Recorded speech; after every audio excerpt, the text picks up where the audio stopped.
बिस्मिल्लाहिर्रहमानिर्रहीम। अस्सलामुअलैकुम नाजरीन, पीटीआई की अपनी एक शनाख्त है और अपनी एक पहचान है, और उसमें असद उमर मुनफरिद शनाख्त रखने वाले लीडर समझे जाते हैं।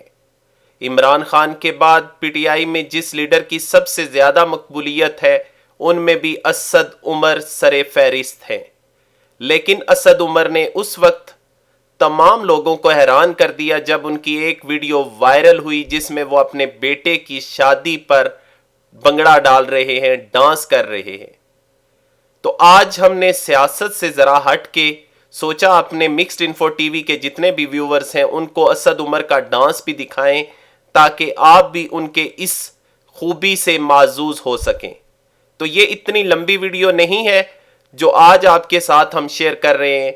सिर्फ आप असद उमर का डांस मुलाहिजा कीजिए कि वो कितनी खूबसूरती के साथ हर काम को सर अंजाम देते हैं।